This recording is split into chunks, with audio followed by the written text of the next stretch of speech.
Boa noite de novo. As pessoas estão chegando.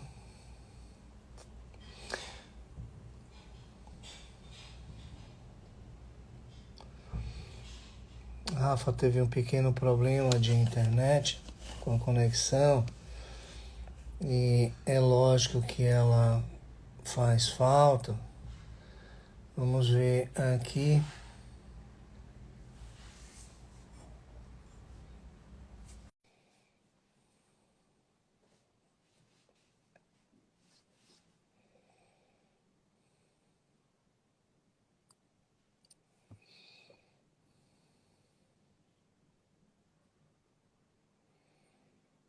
Rafa foi convidada, ela acabou de entrar.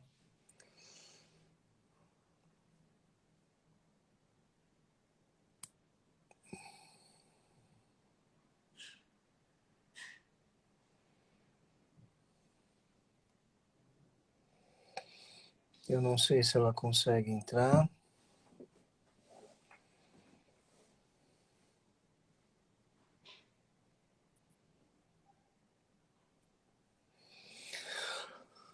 Bom, vamos em frente, não é?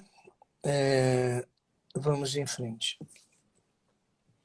Recapitulando, nós, às segundas-feiras à noite, às 19 horas, nós fazemos aqui algumas reflexões capitulares das obras da série psicológica de Joana de Ângeles. Nós estamos trabalhando o volume 11 do livro, o volume 11, que é o livro Jesus e o Evangelho, a luz da psicologia profunda. E estamos com o capítulo 21, a luz da caridade. Joana, nesse capítulo, nos traz a caridade como produto do amor. E, ao mesmo tempo, a caridade, produto do amor, ela é um meio pelo qual o amor se desenvolve. A prática da caridade aperfeiçoa a capacidade de amar,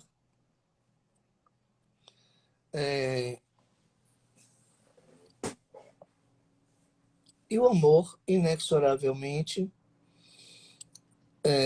traz a sua principal figura, a caridade.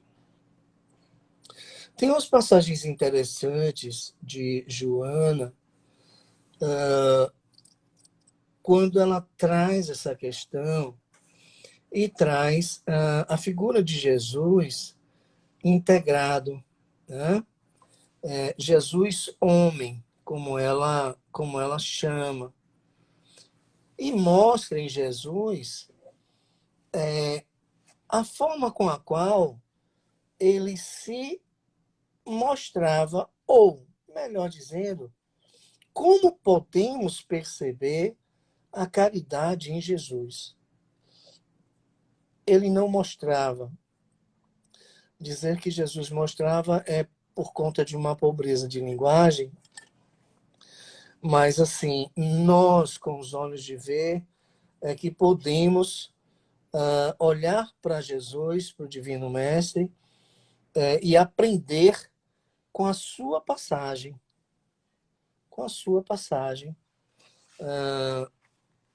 por aquela existência. Então, assim, é preciso que a gente perceba que o Evangelho segundo o Espiritismo nos traz a proposta de Jesus como modelo e guia. Joana de Ângeles se refere a Jesus em sua obra, mas aqui também como o homem integral, né? Jesus homem, o homem integral, Jesus integral. Recapitulando, porque já trouxemos essa análise em algum momento, Jesus homem, Jesus integral, Joana de Ângeles quer mostrar que as suas polaridades foram integradas e Jesus, já naquela encarnação, onde ele veio com a missão dada pelo Pai de trazer à humanidade um novo modelo, revolucionário até, que era a construção do reino de Deus. E Joana frisa que o Novo Testamento traz toda uma narração da psicologia profunda, porquanto a vinda de Jesus, ela trouxe uma proposta de transformação da humanidade, daquele comportamento, daqueles valores, daqueles princípios, daquelas verdades até então estabelecidas e seguidas pelas pessoas da época. E a humanidade sofria ferrenhamente com aquele modelo. Jesus vem e faz um divisor de águas. E se a gente olhar para a Bíblia, a gente vê Velho Testamento e Novo Testamento. Velho Testamento é a história de um povo em busca de um Deus, né? E nos mostra como era. E aquele povo sabia que naquela situação não poderia perdurar. E esperavam, né? Esperavam a vinda de Jesus. Os trabalhadores de última hora são aqueles que prepararam, né, a vinda do Divino Mestre, João, dentre outros tantos. Mas vem Jesus e traz a boa nova, que é o Novo Testamento. E Joana não se refere ao Evangelho, ela se refere ao Novo Testamento. Não se refere ao Evangelho somente ao Evangelho, né? O Evangelho, os 4 primeiros livros do Novo Testamento, trazidos pelos evangelistas, Mateus, Marcos, Lucas e João. Os 4 primeiros livros, cada um livro desses evangelistas. A gente tem aí sujeitos nomenclaturados, evangelistas, que são esses 4, discípulos, todos os discípulos de Jesus, enquanto conviviam com Jesus, apóstolos, depois do desencarne de Jesus, né? Discípulos e apóstolos, muitas vezes são os mesmos. E evangelistas também. Mas os evangelistas são aqueles que trazem as passagens de Jesus, tá? Está nos 4 primeiros livros. E Joana se refere a todo o Evangelho, a todo o Novo Testamento. O Novo Testamento, para Joana, ela traz, evidencia e ilumina isso nesse capítulo, é um propósito psicoterapêutico, de psicologia profunda. Psicologia, na verdade, se a gente for simplificar, ela tem uma proposta de transformação. O que foi que Jesus veio fazer? Ele tinha uma proposta de transformar ou ajudar a humanidade a sair daquele estado e alcançar um outro estado. Ou seja, uma proposta transformadora. E psicologia é transformação. A psicologia, se a gente resumir, tem o propósito de ajudar o sujeito a se transformar, a sair do estado de sofrimento para o estado de bem-estar. Não vamos trabalhar aqui com a ideia de felicidade, não, né? Mas com o estado de bem-estar ou de estar bem, que tem uma diferençazinha entre bem-estar e estar bem. Bem-estar está associado às questões físicas, né? Estar bem está associado às questões espirituais. Mas também não é o caso da gente aprofundar, quem sabe no outro momento. E Joana de Ângeles frisa que a narração neotestamentária ou do Novo Testamento, à luz da psicologia profunda, é um convite à alegria, é um convite ao amor em comum, é um convite à transformação do sujeito, né? É bom você frisar isso, porque assim, eu vou trazer aqui, por empréstimo, uma passagem do livro O Consolador, enviado por Emmanuel, psicografado por Chico Xavier, quando Emmanuel diz no Consolador que nele, em Jesus, os processos evolutivos, esse evolutivos eu coloco entre parênteses, esse parênteses é meu, mas é o que está intrínseco, nele, em Jesus, que também está no parêntese que eu trago para frisar que Emmanuel se referia a Jesus, os processos cessaram. Nele, os processos cessaram. Essas são as palavras de Emmanuel. Mas no contexto, nele, em Jesus, os processos cessaram, os processos evolutivos. Jesus já estava evoluído.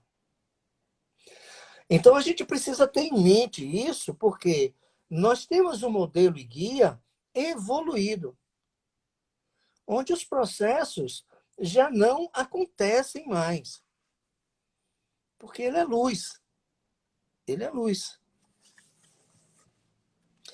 Nós estamos a caminho desse estado em que Jesus já estava. E já está. A caminho da luz. A caminho da santificação, como queiram. Mas os processos em Jesus foram cessados. Ponto. Os nossos serão cessados um dia. Ponto. Porque é o destino. Destino como ponto de chegada. A conclusão da evolução. Então, assim, nós ainda estamos no processo, olhamos para Jesus, modelo e guia, com o processo cessado. Isso a gente precisa considerar. E é preciso se considerar isso para que a gente não abandone o alto amor, o alto perdão, a autoindulgência. Porque precisamos desses 3 pontos, alto amor, alto perdão e autoindulgência, depois de nos compreendermos num processo de transformação. Então, veja bem, esse processo de transformação, para a psicologia profunda de Joana, para a psicologia analítica de Carl Gustav Jung, que é a mesma, tem o nome de individuação. Tornar-se individuado. Não é indivíduo, é outra coisa. Individuado, único, singular. Nós somos 8 bilhões de encarnados na Terra, de uma maneira com a estatística arredondada, e mais 6 bilhões de espíritos na fila aí para reencarnar só nesse órgão. Assim dizem os espíritos. Não tem um espírito igual ao outro. A singularidade é generalizada. Por uma simples razão de que Deus não copia e cola. Isso é dos homens.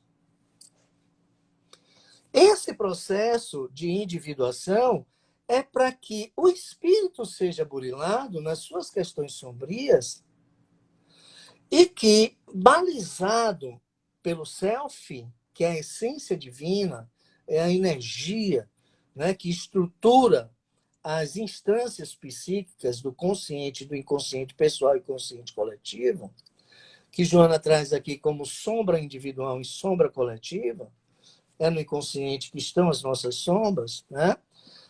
E o inconsciente da psicologia profunda difere do inconsciente de Freud, da psicanálise, porquanto para Freud, no inconsciente ficam somente registrados os traumas, mas para a psicologia profunda, para a psicologia analítica, não só os traumas, mas toda a história do espírito, individualmente e coletivamente encontram-se no nosso inconsciente. Uma parte do inconsciente individual, minha história, história do meu espírito, minhas experiências, anotem isso. E uma outra parte do meu inconsciente, o coletivo, né? aquela sucessão de fatos e eventos, o que a simbologia mitológica representa também enquanto arquétipos, né? Que são construtos que pulsam no nosso inconsciente e tendem e querem se expressar, e a consciência, através do ego, que Joana também traz aqui, não deixa, mas que existe em nós. Né? Então, não é uma proposta reducionista de trazer somente os traumas e associados à sexualidade como fatores constantes do nosso inconsciente. É absolutamente tudo que está ali. E tudo que não está à luz da consciência está no inconsciente. A luz da consciência e a sombra do inconsciente precisam ser integrados. Esses conteúdos sombrios precisam ser trazidos à luz para uma elaboração. E o propósito da individuação é exatamente esse. E é aí que eu vou frisar uma coisa muito importante, mas eu trago para mais próximo do que eu vou falar, aquilo que Emmanuel traz, nele o processo foi cessado, porque Jesus já estava iluminado, já não tinha mais sombras, né? Todo o conteúdo sombrio do Divino Mestre, nas suas sucessivas encarnações e nas sucessivas vezes em que passou na erraticidade no entrevidas, porque Jesus não fugiu às leis naturais, né? Ele é um espírito evoluído e evoluído por um processo evolutivo que todos nós estamos passando e chegaremos mais cedo ou mais tarde, onde Jesus também chegou e tantos espíritos de luz, né? Que nós não temos assim uma relação, para trazer o que Joana diz aqui, que assim, eu acho até que faz parte da consolação. Sabe por quê? Porque nos convida a uma reflexão de encararmos as situações da vida como oportunidades evolutivas. E é exatamente o que ela... Eu vou precisar ler, porque eu jamais teria capacidade de reproduzir aquilo que Joana traz em belíssimas e próprias palavras. Crer é uma experiência emocional, mas saber. Então, anotem, crer e saber. São dois termos que a gente precisa conceituar e ter esses conceitos bem claros, porque são distintos. Crer não basta. Saber é evolutivo. Crer é uma experiência emocional, mas saber é uma conquista da inteligência que experiencia a realidade e se deixa arrebatar, nunca mais alterando a consciência em torno do que conhece. Quando a gente lê na doutrina espírita de que não evoluímos, Joana explica aqui. Porque na medida em que a gente sabe, observe que crer é uma coisa, saber é outra.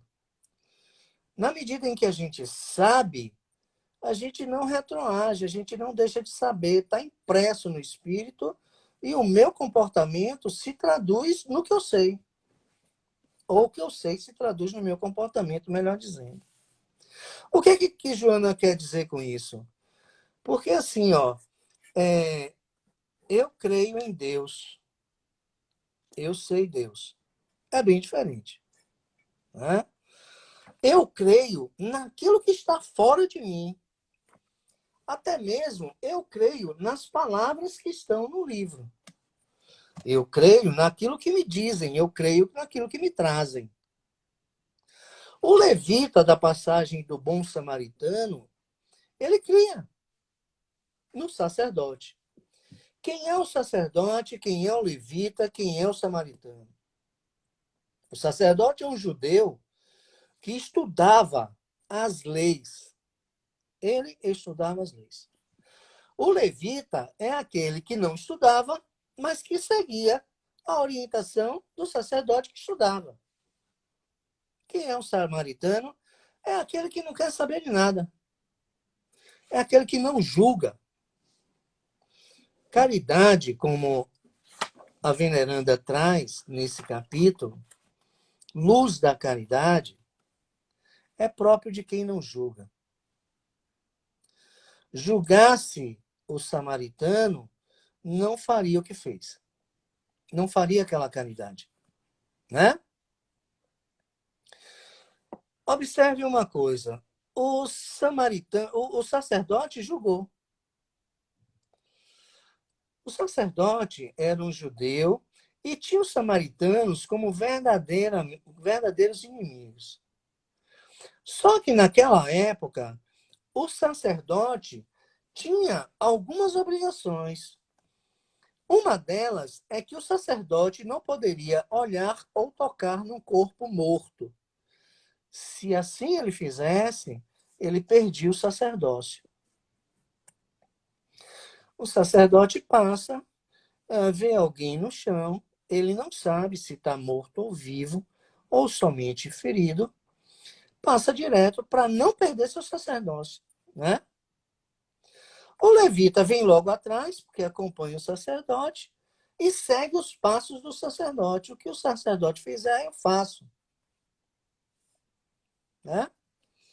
E faz a mesma coisa, repete o movimento, passa direto, segue em frente. E nem sequer dá atenção. O samaritano, que não tem compromisso com a lei, senão com o humano, ele olha e vê um corpo. E naquele momento não interessa se está vivo ou se está morto, está imóvel. E eu vou lá para ver. E quando ele constatou haver vida naquele corpo, ele tratou de simplesmente dar socorro. Essa caridade é própria de quem não julga. Quando julgamos, não somos, ou tendemos a não praticar a caridade, ou temos até dificuldade, ou praticamos uma caridade nula. Olha, eu vou fazer, sabe? Mas eu não deveria estar fazendo porque ele é, e aí vem o resultado do julgamento. A caridade pura, a caridade plena, ela pode ser exercitada.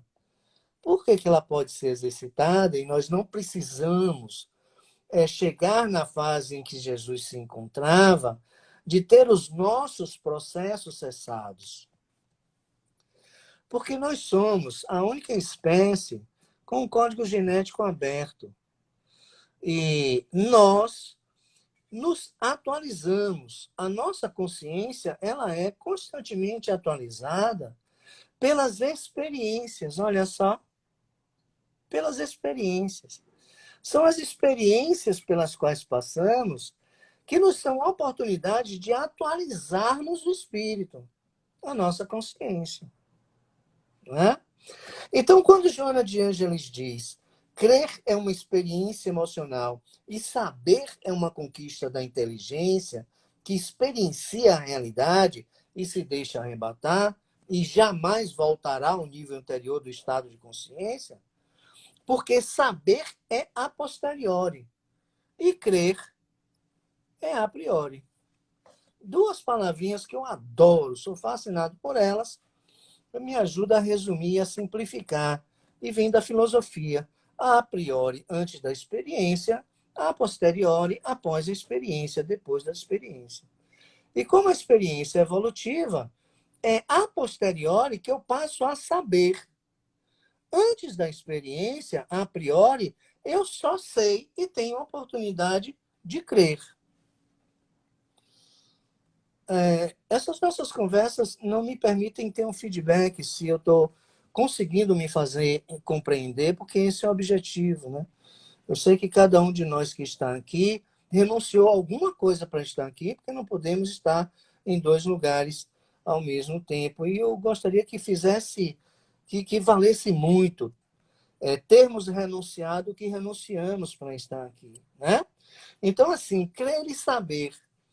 É essa a passagem de Joana nesse capítulo que mostra assim, ó, não basta estudar, não basta receber a informação, ler sobre as passagens e acreditar. Isso é de uma outra ordem, né? É preciso saber. Aí eu vou fazer um parêntese aqui. A irmã Joana de Ângeles, ela referencia Jung, o pai da psicologia analítica, diversas e sucessivas vezes ao longo da sua obra da série psicológica. E Jung perguntaram a ele, pouco tempo antes dele morrer, e tem um vídeo, né, de 58 minutos, em face to face. E o repórter pergunta, né, você crê em Deus? Jung dá um sorriso e diz assim, eu não creio em Deus. Eu sei Deus. Eu sei Deus. É muito diferente. Muito diferente, muito diferente. Né? Então, os estudos de Jung, as experiências pelas quais ele passou, né? A descida ao fundo do poço, né? Ao seu inferno sombrio, o retorno que ele se apegava na família e no propósito e no trabalho para não surtar, para não psicotizar e trazer de volta toda a sua experiência para entender, passar a entender a linguagem daqueles que tinham sintomas esquizofrênicos e que estavam falando alguma coisa que tinha sentido e significado, para se aprofundar e trazer a contribuição que ele trouxe para a psicologia, para o conhecimento do humano, ele passou a saber Deus. Né? E aí ele vê que tem uma essência divina em todos nós, que tem alguma coisa de uma outra ordem, que tem um espírito. E esse espírito tem o que chamamos de vocatio, vocação, essência. Então, é na busca dessa essência e na realização dessa vocação em que vivemos as experiências, para nós espíritas também as expiações e as provas, que nós mesmos elegemos num processo pré-reencarnatório, no planejamento encarnatório, essas experiências é que nos burilam, é que nos fazem saber. Eu só sei a dor da fome se eu passar pela dor da fome. A priori, eu acredito que a dor da fome existe, que alguém pode ser vítima da dor da fome, mas eu não sei o que é a dor da fome. Eu não sei. Eu não tenho a magnitude dessa dor. Eu só a terei se eu viver a experiência de sentir fome, de não ter o que comer. Né? Mas não é aquela fome, jejum deliberado para ver a experiência, não. É passar fome mesmo de não ter o que comer. As pessoas em situação de rua, elas não acreditam que alguém passa fome. Elas sabem o que é a fome. Elas sabem o que é a fome. Então, é assim que Joana de Ângeles nos traz essa passagem, né? E eu friso, Jesus teve esse processo de viver experiências cessado. Nós não. Temos Jesus como modelo e guia, mas estamos no nosso processo. E o burilamento, a transformação, passa pela necessidade de vivermos, porque é a vida que nos traz a oportunidade de experienciarmos. Eu acredito que até aí tudo bem. Tem um outro ponto em que Joana de Ângeles comenta a respeito da caridade, e o nosso propósito aqui é a gente entender como é que eu desenvolvo a caridade em mim. Né? E ela traz duas figuras, o do sujeito psicologicamente infantil e do sujeito psicologicamente amadurecido. Né?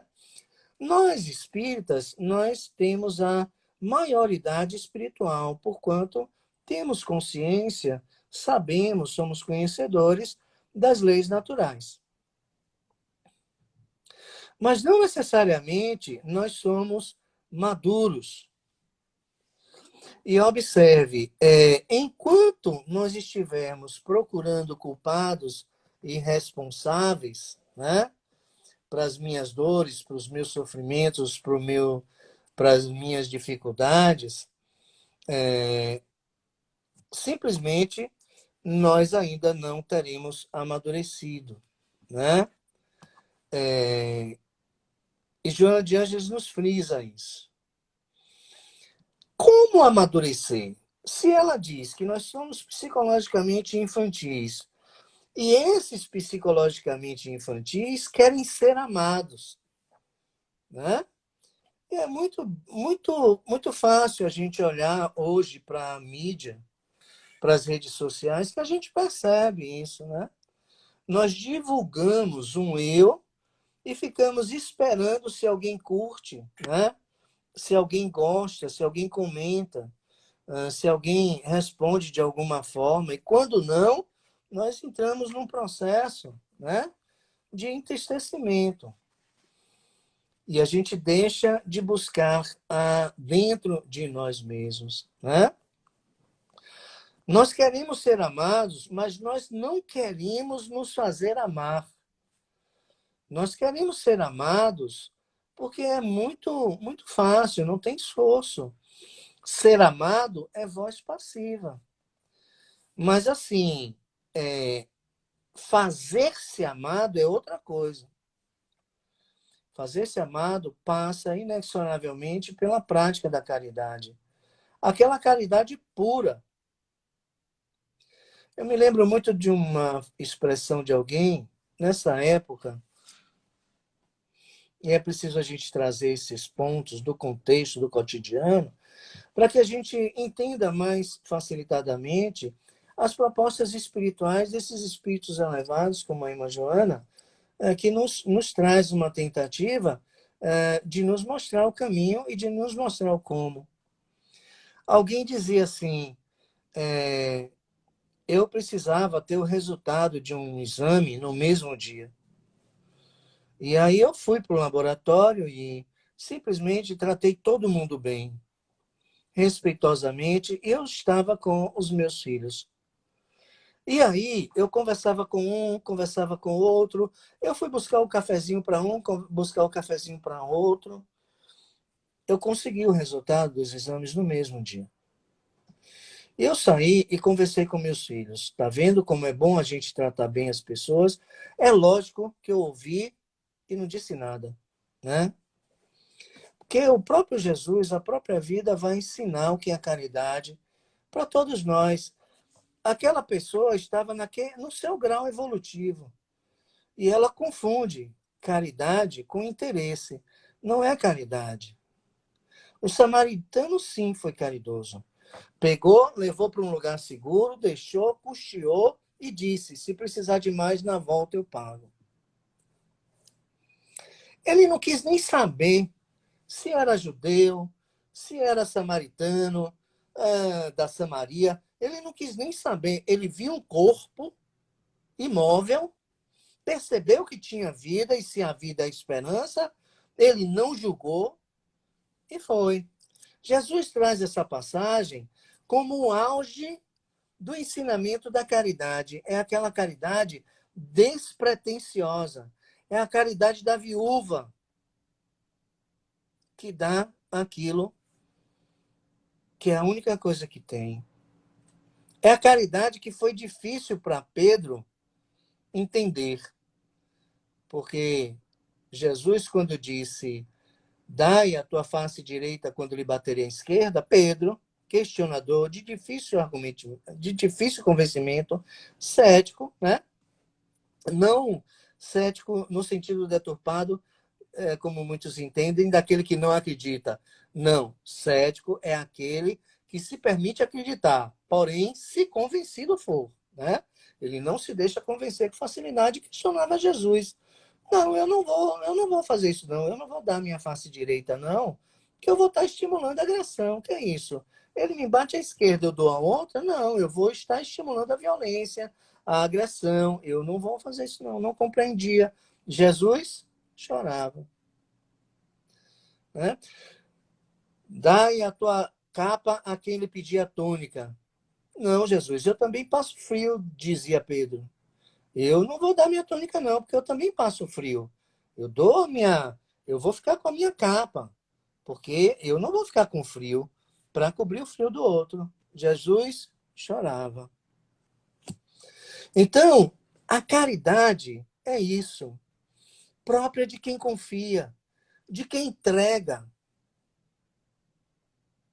Pede, quando alguém em situação de rua estiver comendo alguma coisa, vai lá e diz, eu tenho fome, para ver o que é que ele faz. Ele vai dar o que ele está comendo. Agora vai para outro, e vai para outro, porque para tirar a dúvida, né? Se são um, ou se é um só, ou se são todos. Ele sabe a dor da fome do mesmo jeito que Jesus sabia a necessidade da humanidade. E que o samaritano sabia a necessidade daquele que estava no chão. E que não importa quem seja, para Jesus, chegava ao outro a caridade sem que ele quisesse saber se era adúltera, se era pecador, se era leproso, se era ladrão. É essa caridade que nós precisamos internalizar. Mas com muito alto amor. Porque assim, ó, nós ainda estamos mergulhados num processo evolutivo. Nós não somos perfeitos. Nós estamos aqui para assim nos tornarmos. Então, uma coisa muito interessante e determinante para a qualidade de vida, para a saúde mental de todos nós, é nos afirmarmos imperfeitos, nos afirmarmos incompletos, sermos indulgentes conosco mesmo, primeiramente conosco, nos perdoarmos sem nos culpabilizarmos e entendermos que hoje eu sou simplesmente o máximo. Eu sou, além de modesto e humilde, eu sou simplesmente o máximo, porque é o melhor que eu consigo ser hoje. É o melhor que eu consigo ser. Mas, Robson, você ainda faz maldades? Pois é. Somos imperfeitos. E somos perfeitos aqui nesse segundo mundo por sermos imperfeitos. Olha só, tem paradoxo aí? Não tem. Nós só somos perfeitos porque somos imperfeitos. E é essa compreensão que nos ajuda e nos fortalece a praticar a caridade, ainda que por hipocrisia no início, ainda que com segundos interesses e segundas intenções no início, mas pratique, mas pratique. E vá avaliando a qualidade dessa caridade, mas silenciosamente. Eu faço isso, eu comigo mesmo. O bem que fez, teve algum interesse? Teve um dedinho do ego aí naquilo que você fez? Teve. Ok, então presta atenção amanhã, antes de fazer a caridade, conversa com o teu ego. Não, não teve não. Hoje, graças a Deus, não teve. Ótimo, perfeito. Bola para frente, vida que segue. Eu espero que tenha ficado um sementinha no coração de cada um. Que o Senhor Jesus irrigue essa sementinha para que ela venha frutificar e dar bons frutos. Eu peço a Jesus que fique com todos nós e com todos os seus amados. Fechemos os olhos, aqueles que assim desejarem, mas aqueles que preferirem ficar com os olhos abertos, será como se fechados eles estivessem, para que a gente possa se desconectar do mundo material com mais facilidade. A gente reduz em 75% quando nós fechamos os olhos, e fica só 25% para a sinestesia, né? Para o tato, para a audição e por aí vai. E fica muito mais fácil nos conectarmos com o alto, com o Divino Mestre, e dizermos que não somos dignos de falar em teu nome, e muito menos o teu nome. Porquanto ainda somos imperfeitos, e por sermos imperfeitos, Senhor Jesus, apelamos para a sua misericórdia, pedindo que faça conosco o que fizeste com Pedro, que ao perceber-se sucumbindo e afundando, Pediu-lhe socorro, estendestes a ele a tua mão. Fazei conosco, Senhor, quando mergulhados nas lamas do mundo, nesse lamaçal das nossas sombras, nos soergue. Derrama a tua luz diante de nós para que saibamos com clareza os caminhos que nós devemos seguir. Apelamos, Senhor, para que nos proteja, para que nos ampare, e a todos aqueles que nós amamos. Tende misericórdia e paciência conosco, porque imperfeitos e incompletos, nós estamos movidos pela vossa promessa, quando disseste que jamais perderia uma ovelha do teu rebanho. Aqui estamos, indignos, mas para um dia, com a vossa ajuda, o vosso auxílio, o vosso amparo, nos tornarmos dignos de figurar no vosso rebanho. Que assim seja. Um beijo no coração de todos. Um abraço em Libras. Olha em Libras. Na alma de cada um. Fiquem com Deus.